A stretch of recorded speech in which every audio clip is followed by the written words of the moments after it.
सभी को नमस्कार दोस्तों। कैसे हैं आप सब लोग। आशा करता हूं कि आप सब लोग ठीक होंगे। और मैं आपको बता दूं कि आज हमारा टॉपिक स्टार्ट होगा आर्द्रता। देखो 2-3 दिन क्लास नहीं हुई थी, है ना। तो कोई दिक्कत नहीं है दोस्तों, थोड़ी तबीयत मेरी ख़राब हो गई थी, इसलिए क्लास नहीं हो पाई थी।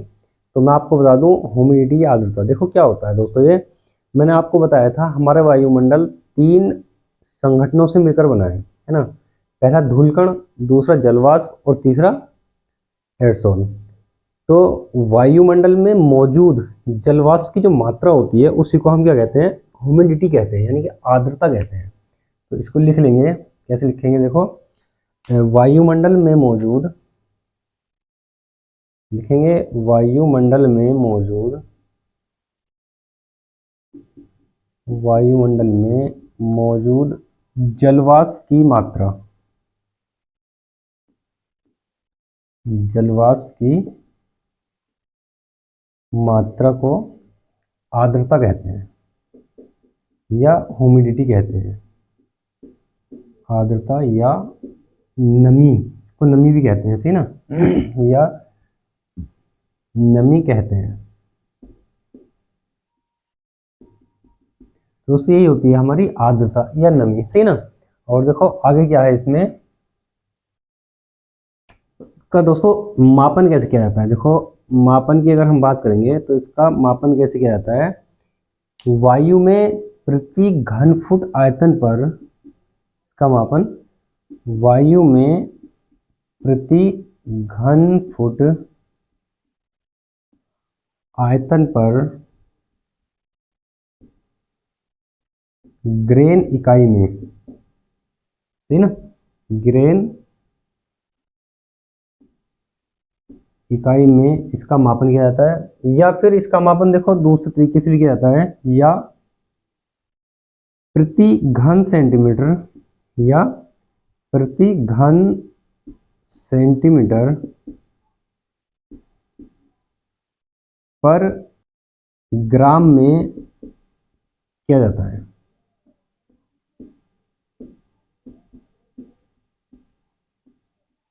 है ना। तो इसको आप लोग दोस्तों नोट कर लें। इसके बाद में हम बात करते हैं इसके वितरण की, है ना, आर्द्रता का वितरण। तो दोस्तों बात करते हैं हम आर्द्रता के वितरण की, है ना। इसका देखो वितरण,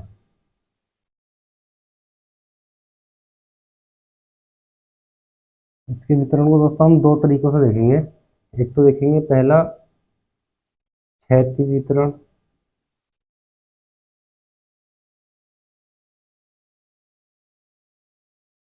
है ना। क्षैतिज वितरण में हम पहले देखेंगे इसके पहले तरीके को। देखो इसमें क्या होता है दोस्तों, भूमध्य रेखा से आप लोग लिखते चलेंगे, भूमध्य रेखा से ध्रुवों की ओर जाने पर, भूमध्य रेखा से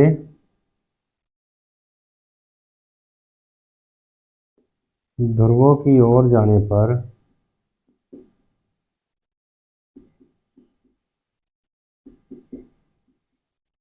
ध्रुवों की ओर जाने पर आर्द्रता की मात्रा घटती जाती है, आर्द्रता की मात्रा घटती जाती है।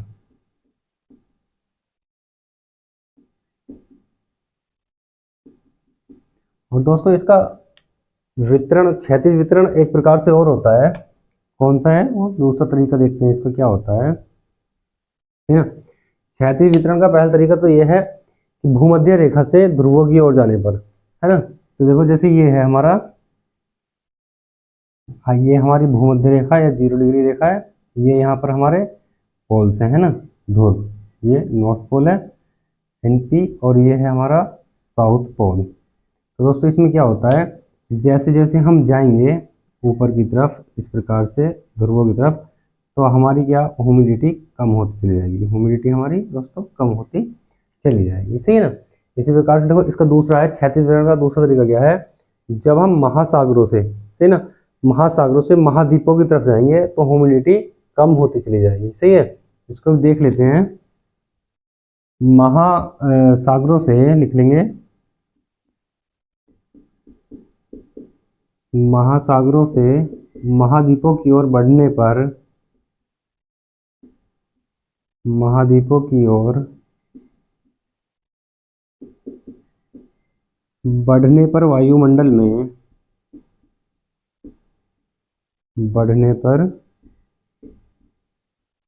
वायुमंडल में आर्द्रता की मात्रा घटती जाती है। आर्द्रता की मात्रा घटती जाती है।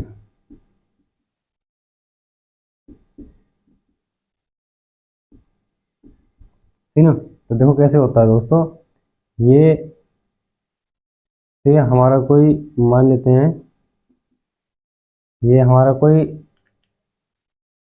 महासागर है ना। ये क्या है दोस्तों, महासागर। और दोस्तों ये है महाद्वीप, है ना। जैसे जैसे हम इधर जाएंगे, इस प्रकार से जाएंगे, तो इसमें क्या है ना, ह्यूमिडिटी, ह्यूमिडिटी घटती जाएगी। ठीक है, इसका ये तरीका है।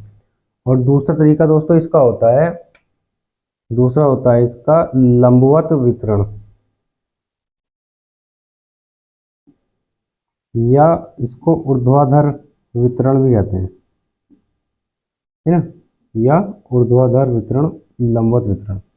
यह होता है दोस्तों जैसे हम धरातल से वायुमंडल में ऊंचाई की ओर जाएंगे, है ना, उसको कहते हैं हम लंबवत वितरण। तो देखो इसमें क्या होता है, इसको लिख लेंगे, वायुमंडल में ऊंचाई बढ़ने पर,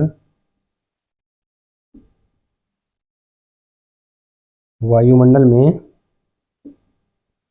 ऊंचाई बढ़ने पर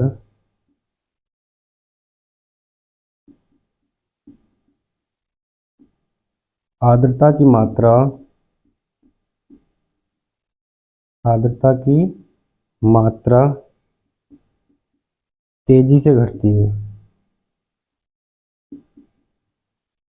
तेजी से घटती है। ठीक है, इसको नोट करें और आगे बात करते हैं। दोस्तों अब बात करेंगे आर्द्रता के प्रकारों की, सही ना। इसके प्रकार, तो देखो ये चार प्रकार का होता है, चार प्रकार का होता है। पहला होता है निरपेक्ष आर्द्रता, निरपेक्ष आर्द्रता, इसे इंग्लिश में एब्सोल्यूट ह्यूमिडिटी कहते हैं, ह्यूमिडिटी, सही ना, एब्सोल्यूट ह्यूमिडिटी। देखो ये क्या होती है दोस्तों, एक किलोग्राम, एक किलोग्राम वायुभार में, वायुभार में उपस्थित जलवाष्प की मात्रा,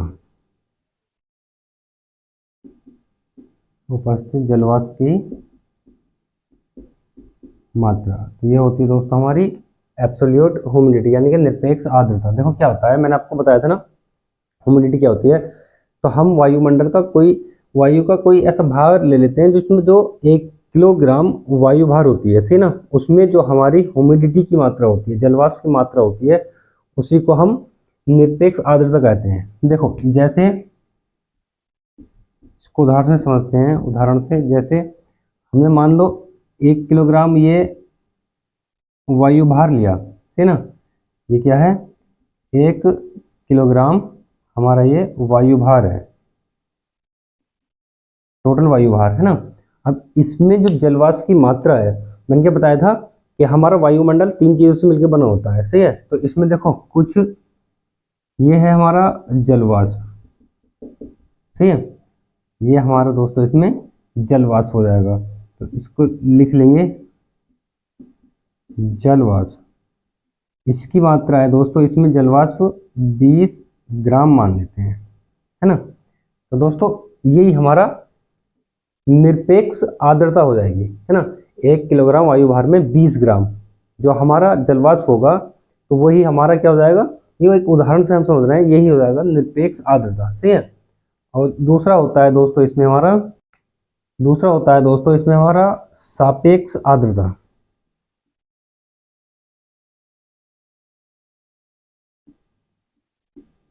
रिलेटिव ह्यूमिडिटी, इंग्लिश में इसे कहते हैं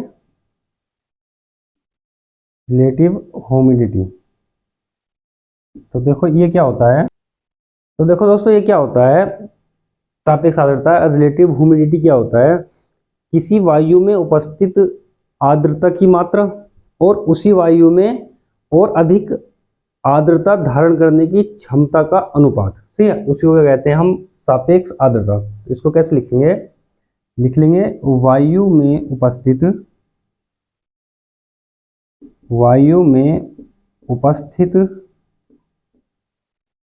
आर्द्रता की मात्रा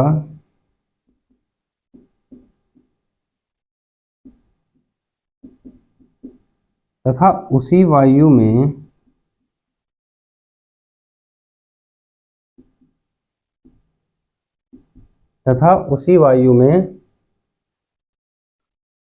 और आर्द्रता धारण करने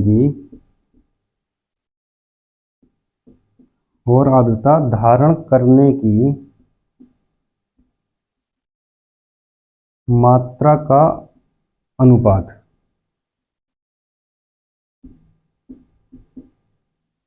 ये होता है दोस्तों हमारा सापेक्ष आर्द्रता। देखो जैसे हम समझेंगे, कोई हमारा एक मान लेते हैं, ये हमारा वायुमंडल का है ना एक घन सेंटीमीटर एरिया है ना, ये एक घन सेंटीमीटर हमारा एरिया है। इसमें जलवाष्प की जो मात्रा है हमारी, जलवाष्प की जो इसमें मात्रा है दोस्तों, ये टोटल ये है इसमें 20 ग्राम, है ना। अब क्या है इसमें दोस्तों, और 10 ग्राम और अभी हम इसमें 10 ग्राम ये है ना, अभी हम इसमें 10 ग्राम आर्द्रता और ला सकते हैं, है ना। तो अब देखो इन दोनों का जो अनुपात होगा, है ना, 20 10/20 गुणा 100, 0 से 0 2 पंजे 10, तो 5 10 पंजे 50 ग्राम से। तो इसमें 50 ग्राम एक्स्ट्रा जो हमारा होगा वही होगा इसका सापेक्ष आर्द्रता। सही है, तो दोस्तों ये 50 ग्राम नहीं 50% होगा, सही ना। तो ये आप लोग इसको नोट करें और आगे बात करते हैं। दोस्तों इसका तीसरा प्रकार होता है विशिष्ट आर्द्रता, सही ना। तीसरा प्रकार होता है इसका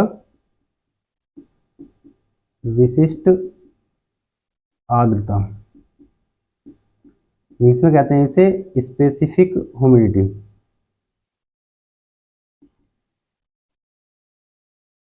है ना, स्पेसिफिक ह्यूमिडिटी। तो देखो ये क्या होता है, तो दोस्तों देखो ये क्या होता है, वायुमंडल के द्रव्यमान में, है ना, वायुमंडल का जो द्रव्यमान होता है उसमें उपस्थित कुल जल वाष्प की मात्रा क्या होती है, विशिष्ट आर्द्रता। तो इसको लिख लेंगे वायुमंडल के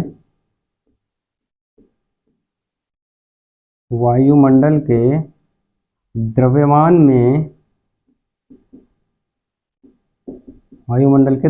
में उपस्थित कुल जलवाष्प की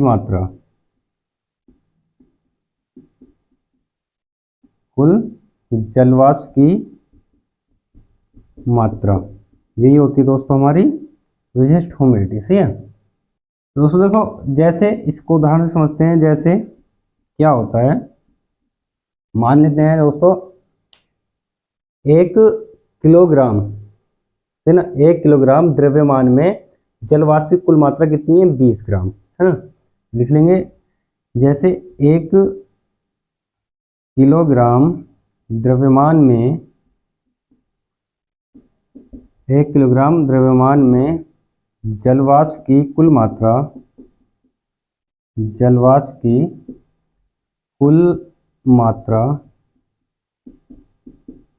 20 ग्राम है ना, 20 ग्राम है। तो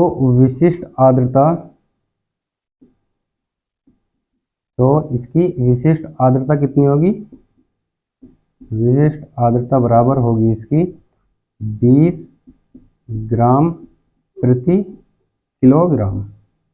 ठीक है दोस्तों, ये होती है विशिष्ट आर्द्रता, है ना। तो दोस्तों आज की क्लास में हमारा इतना ही था।